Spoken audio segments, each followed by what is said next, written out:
Welcome to make learning easy. मेरा नाम प्रोमिला सिंह है और आज का हमारा टॉपिक है Durkheim's theory of division of labour. Durkheim का श्रम विभाजन का सिद्धांत। 19वीं सदी के समाजशास्त्रियों में दुर्खिम का नाम बहुत ही आदर से लिया जाता है। वे अपने समय के बहुत ही महान समाजशास्त्री हुए हैं और उन्होंने बहुत ही महत्वपूर्ण पुस्तकें लिखी हैं, जिनमें the division of labour in society, the rules of sociological method, suicide, collective and individual representation, judgements of reality and judgement of values, the elementary forms of religious life आदि महत्वपूर्ण हैं। इन सभी पुस्तकों में the theory of division of labour उनकी doctoral thesis है। यह 1893 में 1893 में पब्लिश्ड उनकी बहुत ही महत्वपूर्ण किताब है। इसमें उन्होंने relationship between individual and society, समाज और व्यक्ति के बीच के संबंध को जानने की कोशिश की है। दुर्खिम की theory of division of labour is a classical study of social solidity. इस किताब में उन्होंने सामाजिक एकता पर बहुत गहन अध्ययन किया है। इस बुक में जो उनकी मेन जो आइडिया था वो था study the relationship between individual and society.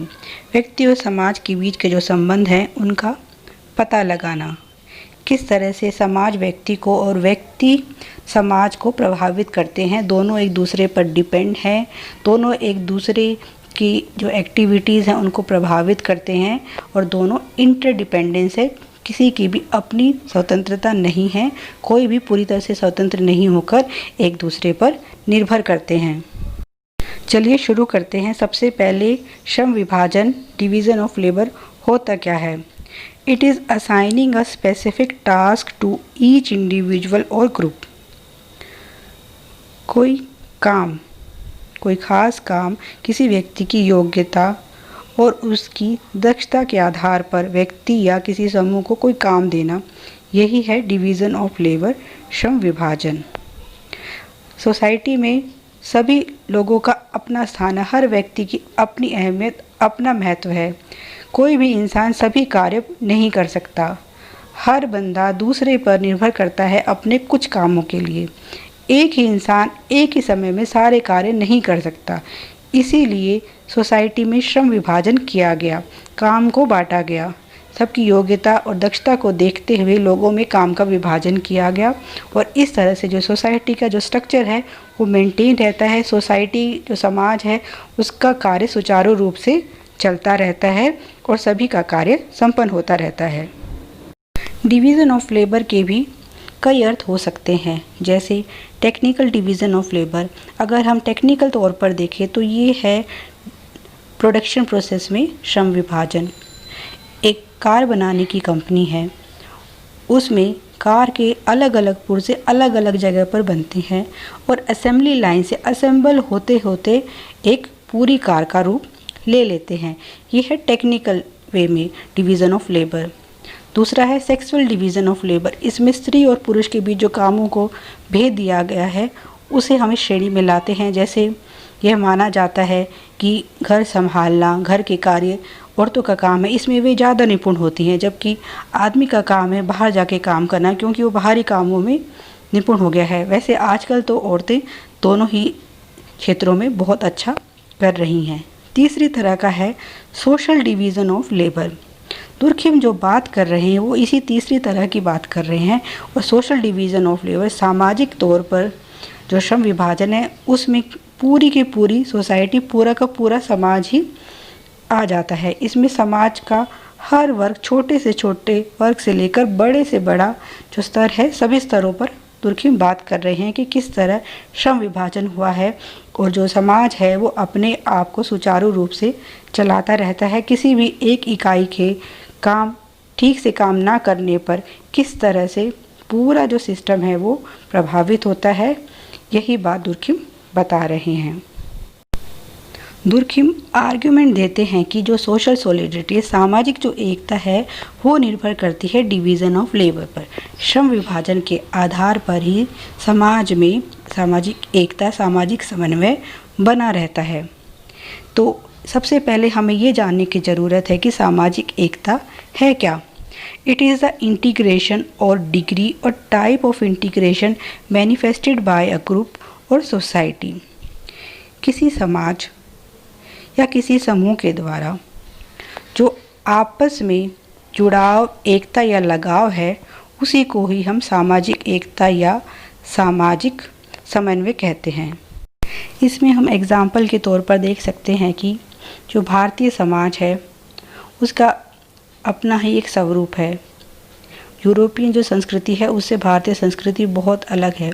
जो भारतीय संस्कृति के जो तत्व हैं वही हमारे अंदर एकता की जो भावना है, हमारा जो जुड़ाव है, उसी से हम आपस में जुड़े हुए हैं।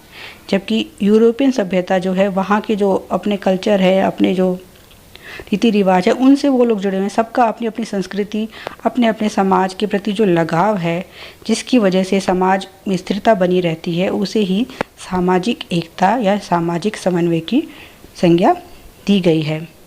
दुर्खिम ने अपनी स्टडी में पाया कि जो डिवीज़न ऑफ लेबर है वो निर्भर करती है सामाजिक समन्वय पर, और सामाजिक समन्वय भी दो तरह का होता है, ऐसा दुर्खिम ने अपनी फाइंडिंग में पता लगाया। ये दो प्रकार हैं, मैकेनिकल सॉलिडरिटी और ऑर्गेनिक सॉलिडरिटी, यांत्रिक एकता और सावयविक एकता। यांत्रिक एकता को हम कह सकते हैं कि यांत्रिक एकता बराबर है सिमिलैरिटी, समरूपता के बराबर है। मतलब सब कुछ जहाँ एक जैसा है, सब बराबर हैं, सब इक्वल हैं, जहाँ पर same feeling, same emotion, same values हैं, उसको हम कहेंगे मैकेनिकल सॉलिडरिटी। इसके कुछ गुण हैं जिस पर ये निर्भर करती है, जैसे it is based upon A homogeneity of values and behaviour. व्यवहार और मूल्यों में समरूपता चाहिए, समानता चाहिए, एक जैसे होने चाहिए हमारे व्यवहार और मूल्य। स्ट्रॉन्ग सोशल कंस्ट्रेंट, यहाँ पर कठोर सामाजिक नियम होते हैं। Loyalty to tradition and kinship, परंपरा और नातेदारी के प्रति बहुत ही ज़्यादा वफादारी यहाँ देखने को मिलती है। स्ट्रॉन्ग कलेक्टिव कॉन्शियस, यहाँ पर जो सामूहिक विवेक है, सामूहिक चेतना है, वो बहुत ज़्यादा होती है। समूह का निर्णय ही सबसे इम्पोर्टेंट होता है। समूह पहले होता है, व्यक्ति बाद में होता है। व्यक्ति समूह के लिए अपने आप को निछावर कर सकता है। यहाँ पर जो बात होगी, सबसे पहले समूह है, व्यक्ति बाद में खड़ा है। यहाँ इंडिविजुअलिटी के लिए जो व्यक्तिगत स्वतंत्रता है उसके लिए कोई जगह नहीं है। यहाँ पर जो लोग हैं वो बहुत ही सिंपल हैं या अनपढ़ टाइप के लोग हैं, जो कम पढ़े लिखे हैं, जिनका इतना हम कह सकते हैं डिफरेंशिएशन पर इतना ज़्यादा यहाँ जोर नहीं है, ना ही किसी तरह की फंक्शंस की स्पेशलाइजेशन देखने को मिलती है। सिंपल डिवीज़न ऑफ लेबर होती है और जो टॉलरेंस है इंडिविजुअलिटी के लिए वो बहुत कम है, बहुत कम रोल हैं, बहुत कम फंक्शन है और बहुत ही सिंपल सोसाइटीज़ में ये पाई जाती है। Little interdependence, interest of society comes first, little tolerance for individuality, few social roles and simple division of labour. इस सोसाइटी की जो है इस तरह की एकता की मुख्य बिंदु हैं। जैसा कि हम इस डायग्राम में देख सकते हैं, आप इस डायग्राम में देखेंगे तो यहाँ पर आपको दिखाई देंगे सब इंडिविजुअल अलग अलग हैं पर फिर भी सब एक हैं। सबका जो रंग है वो एक ही है। यहाँ पर अलग अलग होते हुए भी सब एक ही हैं, सब यहाँ पर एक ही हैं। यहाँ पर इंडिविजुअल की, अलग व्यक्ति की कोई पहचान नहीं है। अगर आप समूह के सदस्य हैं तो ही आपकी कोई पहचान है, आपके अकेले की ना तो कोई पहचान है और ना ही आपका कोई वजूद है। इसीलिए जो सोसाइटी है, इस तरह की सोसाइटी है, वहाँ पर समूह पहले आता है और इंडिविजुअल जो हैं बाद में आते हैं। इसके एग्जाम्पल पे देख सकते हैं, small non literate societies with simple division of labour, छोटे अनपढ़ समाज जहाँ श्रम विभाजन बहुत ही सरल है और जहाँ व्यक्तित्व विकास की संभावनाएं भी बहुत कम हैं, जहाँ कुछ सामाजिक भूमिकाएं हैं और स्तरीकरण बहुत कम मात्रा में पाया जाता है। दूसरी प्रकार की एकता है सावयवी एकता, organic solidity. It involves a very large number of highly specialized role in a system involving a complex division of labor that requires the cooperation of almost all the groups and individual of the society। ये कह रहे हैं कि एक तो यहाँ पर number of individual बहुत ज़्यादा बढ़ जाते हैं, जितने ज़्यादा लोग बढ़ेंगे उतना ज़्यादा काम और उनके रोल की जो स्पेशलाइजेशन है वो बढ़ती जाएगी, कॉम्प्लेक्स डिवीज़न ऑफ लेबर हो जाती है और सोसाइटी का जो काम है उसको सुचारू रूप से चलाने के लिए हर व्यक्ति का कोऑपरेशन, हर व्यक्ति का सहयोग चाहिए, तभी इंडिविजुअल और जो सोसाइटी है वो ग्रो कर सकती है। इसमें हम एग्ज़ाम्पल के तौर पर देख सकते हैं, जो मानव शरीर है उसका हम एग्ज़ाम्पल इसमें ले सकते हैं। हमारे शरीर में बहुत सारे अंग हैं और सभी अंगों की जो फंक्शनिंग है, जो कार्य है, एक दूसरे पर निर्भर करता है। अगर कोई भी अंग अपना कार्य करना बंद कर देता है तो इसका प्रभाव सारे शरीर पर और सभी अंगों पर पड़ता है और इसका नुकसान पूरे शरीर को भुगतना पड़ता है। इसी तरह की है सावयवी एकता। It is based on differences, weak social constraint, complex division of labor, specialization of functions, social interdependence, ये इसके कुछ गुण हैं। ऑर्गेनिक सॉलिडिटी इक्वल टू हम कह सकते हैं जैसे डिफरेंसेस, यहाँ पर अनेकता में एकता पाई जाती है। इस डायग्राम को आप देखिए, ये एक पेड़ है पर आप देख सकते हैं इसकी जो शाखाओं के तौर पर बना रखे हैं, सब अलग अलग हाथ दिख रहे हैं आपको और अलग अलग कलर से हैं। ये सब मिलकर क्या बना रहे हैं? बना तो ये एक पेड़ ही रहे हैं, पर ये सब बना तो पेड़ रहे हैं, पर फिर भी इन सब की अपनी अलग अलग पहचान भी कायम है। सबकी अपनी अलग पहचान यहाँ पर कायम है। अब जैसे कि एक पेड़ है, पेड़ में फल भी आते हैं, फूल भी आती हैं, पत्ते भी हैं, उसकी शाखाएं हैं, टहनियाँ हैं, तना है, पर अगर हम इन सबको अलग अलग देखें तो क्या इनकी अहमियत है? जब ये सब मिल जाते हैं तभी एक पेड़ का रूप लेते हैं, पर अलग अलग तौर पर भी इन सभी पार्ट्स की अपनी अहमियत है। फल खाने में काम आता है, फूल से हमें खुशबू मिलती है, तने को हम यूज़ कर सकते हैं, लकड़ी जलाने में काम आ सकती है। तो इसी तरह से ये सब मिलकर एक पेड़ बनाते हैं, पर इन सब की अपनी अहमियत है और अगर इनमें से अगर कोई भी एक चीज़ मिसिंग हो जाएगी तो जो पूरा स्ट्रक्चर है पेड़ का वो डिस्टर्ब हो जाएगा। तो इसी तरह से है ऑर्गेनिक सॉलिडिटी। यहाँ पर डिफरेंसेस को प्रेफरेंस मिलती है। यहाँ पर जो सोशल कंस्ट्रेंट नियम इतने कठोर नहीं होते हैं, ठीक है।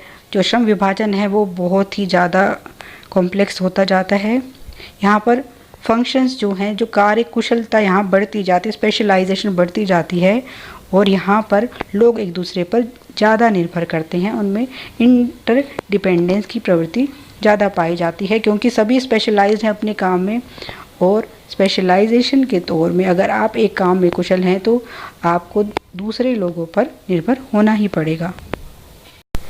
इसमें हम एग्जाम्पल के तौर पे ले सकते हैं आजकल की जो मॉडर्न समाज है, मॉडर्न सोसाइटीज़ है। यहाँ पर क्या है, जो डिवीज़न ऑफ लेबर है, श्रम विभाजन तो बढ़ता जा रहा है, पर जो सामूहिक चेतना है, जो सामूहिक विवेक है, कलेक्टिव कंसाइंस है, जो है वो डिक्रीज़ होती जा रही है। यहाँ अगर हम सिंपल से सिंपल चीज़ की बात करें, जैसे कि आपको एक शर्ट सिलवानी है, तो शर्ट सिलवाने के लिए भी आपको अलग अलग प्रोसेस से गुजरना पड़ता है। बुनकर कपड़ा बुनता है, रंगाई करने वाला उस कपड़े को रंगता है, दुकानदार उस कपड़े को बेचेगा, आप उसे ख़रीदेंगे, जाके दर्जी को देंगे, दर्जी उसे सिलेगा, जब दर्जी सिल देगा उसके बाद आप उसे पहनेंगे। तो आपने एक शर्ट पहनी, पर उस शर्ट को पहनने के पीछे कितने लोगों ने आपके लिए काम किया है। तो यही है स्पेशलाइजेशन का दौर, यही है ऑर्गेनिक सॉलिडिटी, सामाजिक समन्वय या सावयवी एकता। आइए अब इन दोनों तरह की एकता में कुछ डिफरेंसेस देख लेते हैं। पहला, रिजेम्बलेंस। जो यांत्रिक एकता है, मैकेनिकल सॉलिडिटी है, वो निर्भर करती है समरूपता पर। जितनी ज़्यादा सिमिलैरिटी होगी उतनी ज़्यादा मैकेनिकल सॉलिडिटी ज़्यादा होगी, इंक्रीज़ होगी। जबकि ऑर्गेनिक सॉलिडरिटी डिपेंड करती है डिवीज़न ऑफ लेबर पर। यहाँ पर श्रम विभाजन बढ़ता जाएगा, यहाँ पर डिफरेंसेस को जगह मिलेगी, यहाँ पर डिफरेंसेस इम्पोर्टेंट है। यहाँ पर जो है इंडिविजुअलिटी को पूरी तरह से स्वतंत्रता है, पूरी तरह से उसकी आदर होता है। दूसरा पॉइंट, सेगमेंटल टाइप। जो मैकेनिकल सॉलिडरिटी यांत्रिक एकता के अंदर जो सोसाइटीज़ आती हैं, वो सोसाइटीज़ अलग अलग जगहों पे बहुत दूरी पर, उनका आपस में एक दूसरे के साथ भी कनेक्शन बहुत कम होता है, तो इसीलिए वो अपने आप पर ही सेल्फ डिपेंडेंट है, अपने आप पर ही निर्भर हैं। छोटे सी समाज हैं, वहाँ पर ज़्यादा काम भी नहीं है, ज़्यादा लोग भी नहीं हैं, और सब आपस में एक दूसरे के साथ खुश हैं। उन्हें बाहर की दुनिया से ज़्यादा लेना देना भी नहीं है, और ज़्यादा उनकी आपस में किसी तरह की रिलेशन भी नहीं है। सेगमेंटल टाइप अपने आप में ही बंद तरह की सोसाइटीज़ हैं ये। जबकि जो आजकल की मॉडर्न सोसाइटीज़ हैं जो ऑर्गेनिक सॉलिडरिटी के अंदर आती हैं, यहाँ पर हर काम ऑर्गेनाइज्ड वे में होगी, हर काम का एक तरीका है। जैसे कि अभी मैंने आपको एक शर्ट का एग्जांपल दिया कि एक शर्ट को बनाने के लिए भी कितने लोगों को काम करना पड़ता है, तब जाके आपको शर्ट मिलती है। हर काम का एक तरीका है। अगर आपको 1 से नंबर 3 पर जाना है तो ऐसा नहीं है कि आप 2 नंबर को छोड़ देंगे, आपको ऑर्गेनाइज्ड वे में ही चलना पड़ेगा। पहले 1, फिर 2 और फिर आप तीसरे पायदान पर पहुंचेंगे। तीसरी तरह का एक थर्ड जो है एग्जांपल है वीक सोशल बॉन्ड। जो सोशल बॉन्डिंग है मैकेनिक सॉलिडरिटी के अंदर कम होती है, क्योंकि सोसाइटीज़ जो है समाज दूर दूर होते हैं, एक समूह यहाँ है, एक समूह वहाँ है, दोनों में ज़्यादा इंटरेक्शन नहीं होता। तो जो उनमें सोशल जो बॉन्डिंग होती है, जो इन ग्रुप है, जो उस ग्रुप में रहने वाले हैं, उनमें सोशल बॉन्डिंग बहुत ज़्यादा होती है। पर जो दूसरे समाज हैं, दूसरे समूह हैं, उनके साथ उनका सोशल रिलेशन बहुत कम होते हैं, तो सोशल बॉन्डिंग वीक होती है, कम होती है। जबकि ऑर्गेनिक सॉलिडरिटी के अंदर जो स्ट्रॉन्ग सोशल बॉन्ड्स बनते हैं, क्योंकि यहाँ पर आप एक सोसाइटी में ही आप अपना काम नहीं चला सकते, आपको दूसरे सोसाइटी से दूसरे लोगों पर भी आप निर्भर होते हैं। आपको कच्चा माल कहीं से मंगवाना है, हो सकता है जो चीज़ आप बना रहे हैं वो चीज़ का कच्चा माल है वो आपके देश में होता ही ना हो, आपको दूसरे देश से मंगवाना पड़ता हो, तो इस तरह से आप दूसरे देश पर निर्भर हो गए।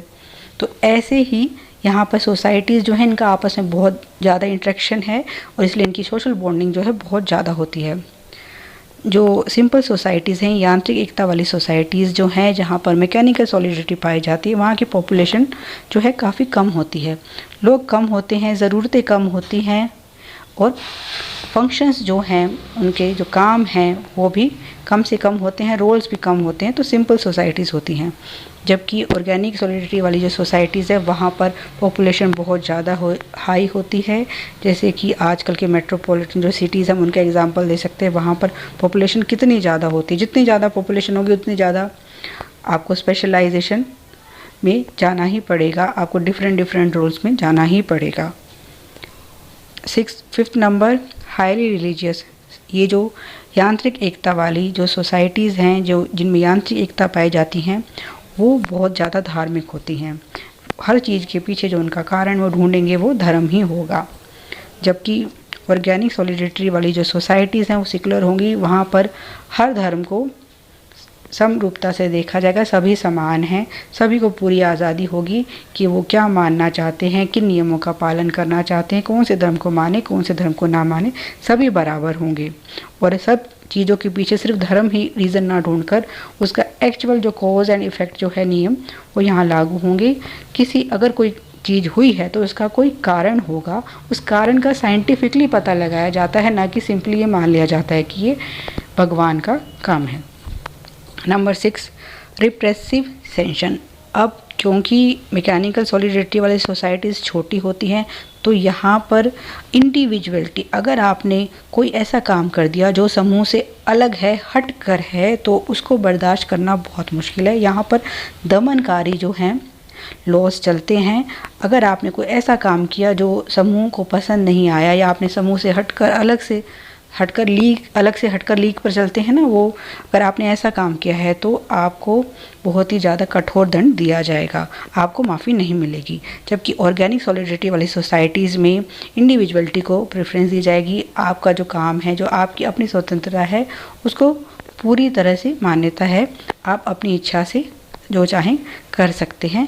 यहाँ पर इंडिविजुअल फर्स्ट है, सोसाइटी बाद में है। और यहाँ पे जो लॉज हैं रेस्टिट्यूटिव टाइप के हैं। यहाँ पर सुधारवादी जो हैं नियम लगाए जाते हैं, आपको सुधारने की कोशिश की जाती है। अगर आपने कोई अपराध कर भी दिया है तो आपको कैपिटल पनिशमेंट या बहुत कठोर यातनाएं नहीं दी जाएंगी।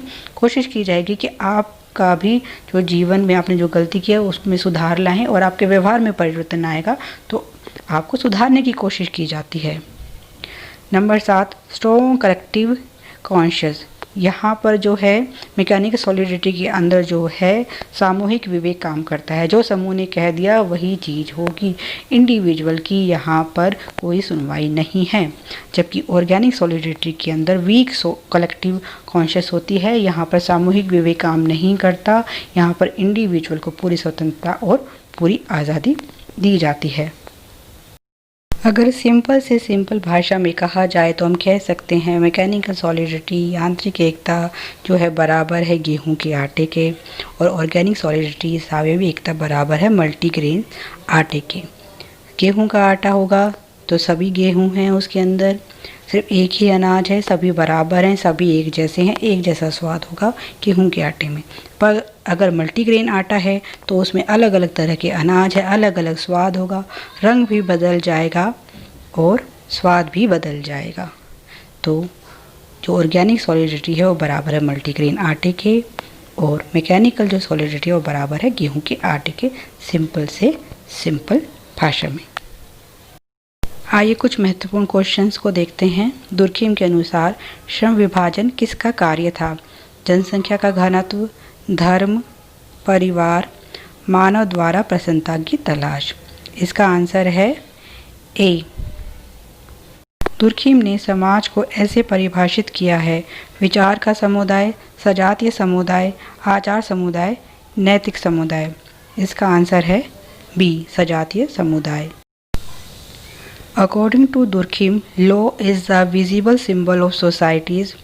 A, division of labor. B, collective conscious. C, mechanic solidarity. D, religious life. इसका आंसर है A, division of labor. Who expressed the view that demographic density is a major determinant of social evolution? Talcott Parsons, Emile Durkheim, Lewis Coser, R.K. Martin. इसका answer है B, Emile Durkheim. Question of the day. According to Durkheim, the nature of social solidity depend on which. सामाजिक समन्वय का प्रकार किस बात पर निर्भर करता है? इस क्वेश्चन का आंसर कमेंट करके बताएं और देखें कि आपने कितने ध्यान से वीडियो सुनी है। अगर आपको वीडियो पसंद आए तो please like, share and subscribe my channel. Make learning easy. Thanks for watching.